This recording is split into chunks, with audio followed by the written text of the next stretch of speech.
Hi! இன்னைக்கு ஒரு give away இருக்கு. ஸோ மறக்காம வீடியோட எண்ட் வரைக்கும் பாருங்க. யார் ஜெயிக்க போறீங்களோ அவங்களுக்கு ஒரு சூப்பரான பிரைஸ் இருக்கு.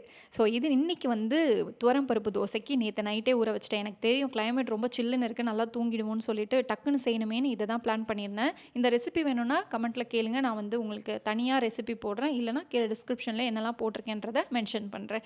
இதுக்கு சைட் டிஷ் பார்த்தீங்கன்னா, தக்காளி தொக்கு சூப்பரா இருக்கும். ஆதியோட லஞ்ச் பாக்ஸுக்கு பார்த்தீங்கன்னா, கொஞ்சமா சாப்பாடு வடிச்சுட்டு கீரை செஞ்சுட்டு கூடவே பொரியலுக்காக பீன்ஸை நல்லா கட் பண்ணி நல்லா காரமாக பொரிச்சிட்டேன். அதை வாழை இலையில பேக் பண்ணும்போது ஆதிய குட்டி ஒன்று விடாமல் சாப்பிட்ருவான். ஏன்னு தெரியல, குழந்தைக்கு அது ரொம்ப பிடிச்சிருக்கு. வேணும்னா உங்கள் குழந்தைங்களுக்கும் நீங்கள் வாழை இலையில வச்சு கட்டி ட்ரை பண்ணி பாருங்கள். சுட சுட வைக்கும் போது ரொம்ப நல்லா இருக்கும். அதனால தான் சாப்பிட்றானோ என்னமோ தெரியல. ஸ்நாக்குக்கு மக்கானாவை பொரிச்சிக்கிட்டே இருக்கேன். ஒருத்தர் வந்துட்டாரு. சரி, அவருக்கு ஒரு 2 மக்கானா கொடுத்துட்டேன்.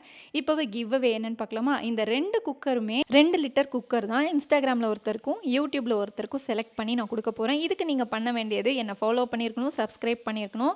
இவ்வளோ நாள் என்னை பார்த்துட்ருக்கீங்களே, என்கிட்ட இருந்து ஏதாவது ஒரு நல்ல விஷயம் கற்றுருக்கீங்க அப்படின்னா அது என்னன்றதை கமெண்ட்டில் சொல்லுங்கள். ஸோ அவ்வளோதான், சிம்பிள். பண்ணிட்டீங்கன்னா ரேண்டமாக செலக்ட் பண்ணி ஒருத்தருக்கு நான் கொடுத்துருவேன். இண்டஸ் வேலி வெப்சைட்டில் தீபாவளி சேலை மிஸ் பண்ணவங்களுக்கு பிளாக் ஃப்ரைடே சேல்னு ஒன்று போட்டிருக்காங்க. அதில் அமேசிங் ஆஃபர்ஸ் இருக்குது. அடிஷ்னலாக அமலா 12 அப்படின்ற கோடு நீங்கள் கொடுக்கும் போது இன்னுமே உங்களுக்கு டிஸ்கவுண்டட் ப்ரைஸில் கிடைக்கும். வேணும்னு வாங்கணும்னு நினைக்கிறவங்க யூஸ் பண்ணி வாங்கிக்கோங்க. இந்த கிவ் அவே எப்படி இருக்குது அப்படின்றதையும் கமெண்ட்டில் சொல்லுங்கள். இது மாதிரி இன்னொரு வீடியோவில் பார்க்குறேன். அது வரைக்கும் பை.